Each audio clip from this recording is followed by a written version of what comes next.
What if I told you this box contains some of the most impressive, affordable, customizable irons I've ever tested? You would probably think, what's the catch? And well, good, because there are some real risks when it comes to these phenomenal irons. However, most direct-to-consumer iron brands share these same risks. So what do these do better and potentially worse? I'm going to leave these two beauties to the end, mainly because the other two models I think are going to appeal to a lot more of you, so we might as well get into that straight away. But then also a burning question I've been thinking about when it comes to basically all direct consumer brands and well myself. Haywood Golf is the brand we're talking about today, and we're going to start with some negatives. I think that's the easiest way to get into the video, outline the bits that potentially are a real risk with these irons, and then obviously go through the gleaming positives. I think that comes with all direct consumer brands, and especially what I think Haywood does a lot better than the other competitors. Now, I always find it difficult, especially when it comes to reviews of clubs that have been sent to myself, because there is always that lingering thing that they've sent you quite a lot of product. Like, I got 2 full sets. I'll explain why one of the sets isn't in the box and actually been in my bag. Not to mention, Haywood went above and beyond for all the 4 Demo 7 irons, building them to my spec. Went very much out of their way to get my favorite shaft put in not only these 2 heads, but the other 2 heads that we're going to test at the end. And yes, the price of these is phenomenal. It suits my channel to a T. So it'd be very easy for me to get away with giving these a 5-star review. But like most 35-year-old men, I grew up watching Top Gear, watching Jeremy Clarkson review cars. For him to slag off a car for 10-15 minutes, all towards the end go, but I couldn't care less about all of that because it's fantastic for what it is. And I think the same could be said for what I have in my hands.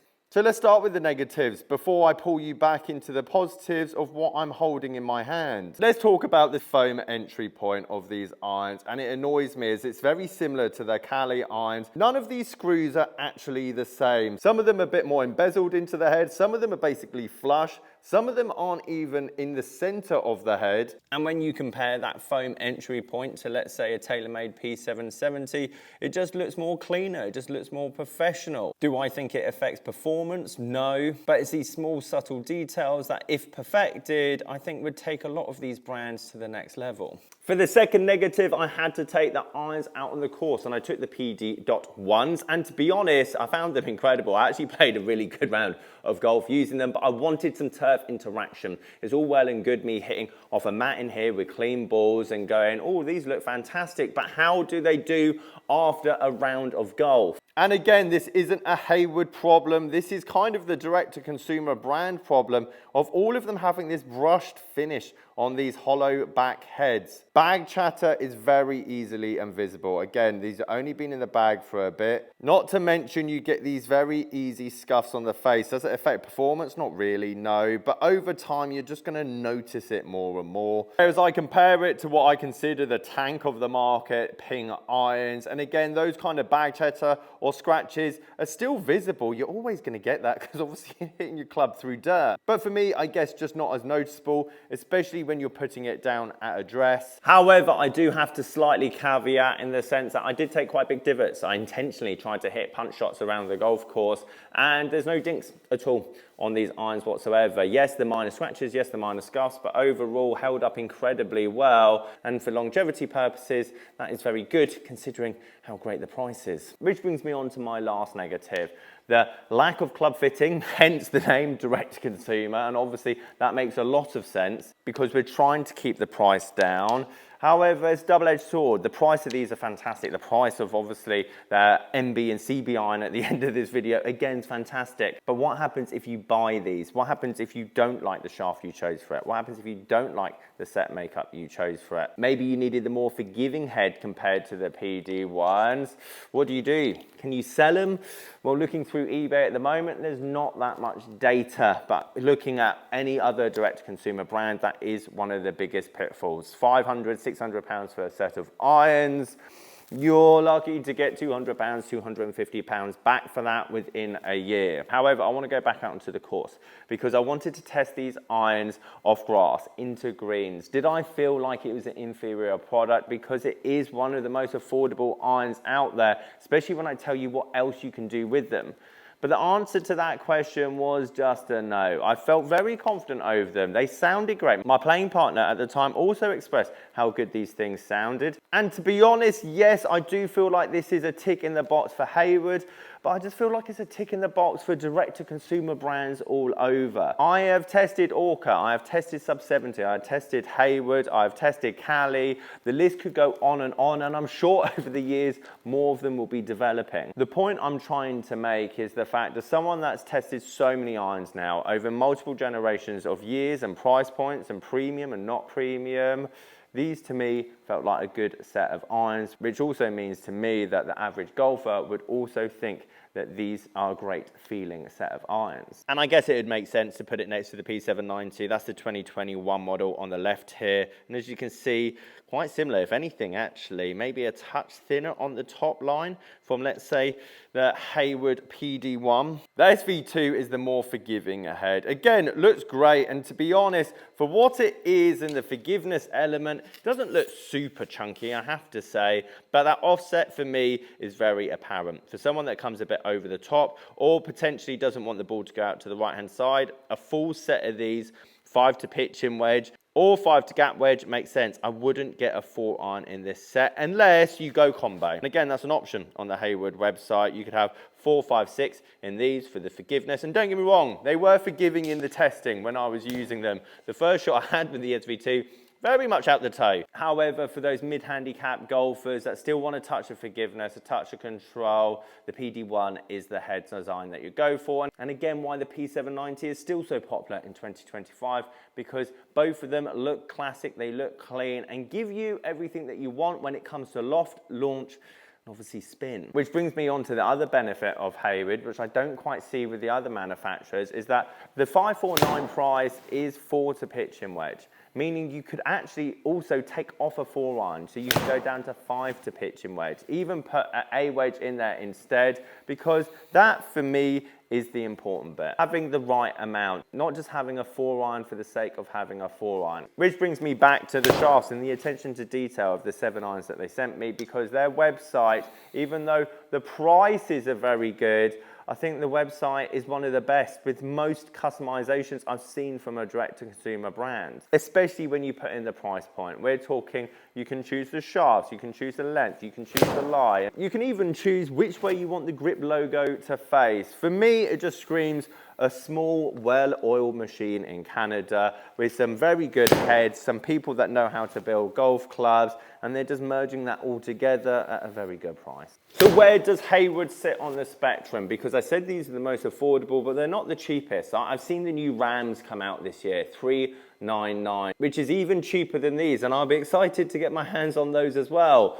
But then there's very little in terms of customization. And as someone that's club fitted for a very long time, especially when it comes to second-hand clubs, choosing the right shaft, choosing the right length, choosing the right head design is basically the be-all, end-all of a good iron set for you, versus technology, versus Tacomo, which is on the probably opposite end of the spectrum, the direct-to-consumer brand that has gone all out, partnering with big names and has massive awareness. So actually, when it comes to a direct-to-consumer brand doing better in a second-hand market, this one is probably now the best. However, for me, still the same problem lies. You don't know what shaft you need, you don't know what head you need, you don't know what set makeup potentially you need from that club fitting element. Not to mention, there isn't as much customization available on the website from what I can see from Tacomo compared to Haywood. Look at these things. These things are absolutely stunning, I have to say. These Haywood MB and CB forged irons. Again, the price point is very good. The customization is very good. But not only do I want to talk about these very good looking irons, I've got another subject that I want to run up by you guys. I want to talk about, because that is one of the only downsides I see of direct-to-consumer brands, is the lack of club fitting. And over the years, especially the amount of manufacturers that I've got to meet, test, try, review, That felt incredible. Might just whack these in the bag. This is the CB I'm testing up first, 34 degrees, so actually very traditionally lofted. And I'm quite surprised actually, because this head, especially at the address, doesn't look just like a blade. Actually looks quite comforting. I mean, from this side, it looks like it's got nothing behind it, does it? Do you know what I mean? But actually, when you stand over the thing, it actually looks like I could probably have the 6-iron, 5-iron, and potentially 4-iron in this set in the bag as well. Moving on to the MB, and as I was saying, every direct-to-consumer brand that I've had the pleasure of working with, and obviously had clubs sent to me, all of them have suggested the possibility that I could fit for their brand in here. And I've said no every single time. Or I've said, I'll think about it, because I am Mr. Secondhand Golf Clubs. I love the idea of no risk when it comes to equipment. You buy a driver for $150, you like it, you use it, great. If you don't, you sell it for $150, or if you got a good deal, $200, and you pocketed 50 quid. Yeah, you can definitely tell that is a bit smaller of a head. However, the more second-hand club fits I've done over the last, let's say, 2-3 years, is the fact that some people want a good value option in the exact shaft they tested, the exact head, the exact grip, the exact length, built to perfection, swing weighted, etc. Good to see that I can still hit a pull with this very X-stiff shaft. The point is, when I do second-hand club fittings, there is very little risk. You buy a set of irons for $350 and we get you in a very similar shaft, or the exact same shaft that we have in the studio, the exact length, but it won't be the exact same. The upside is, if you don't like it, you can either send it back to the professional seller because you have that 2-week grace period, or you sell it yourself online, and we go down another route in the same combination, as we know it worked in here. However, some people don't want that fuss. They're going to buy a set of irons and they're going to stick with it for 5 years, meaning that they don't care about the resale value. And I'm starting to think, if there was a place in the UK that had multiple different direct-to-consumer iron brands all around the £500 to £600 mark that can build a club to this quality, but you got someone to say, yes, this is the shaft you need, this is your head that you need, this grip you need, because for me, that is one of the only and biggest downfalls of direct-to-consumer iron brands. I would love to hear your thoughts on that idea, and also the fact that the channel wouldn't change. I wouldn't start just promoting direct-to-consumer brands. It would all still be second-hand golf clubs, as that is my passion, that is my philosophy, and that is ultimately where I feel 90% of the business is going to be over the next 5 to 10 years, and improving the second-hand club fitting experience. But the whole reason that I did second-hand clubs in the first place is that I thought there must be a more affordable way for people to get their equipment and trade their equipment and use their equipment that benefits their golf game. Obviously, this thought has been on my mind for a while, and I thought this would be the perfect time to talk about it with you guys, so I'd be very interested to hear what you guys thought on the matter. Again, thank you to the guys at Haywood. Great performing equipment with actually one of the best services that I see in the industry at the moment, and you can't really fault them on price. Guys, thank you ever so much for watching this video. I'll catch you in the next one.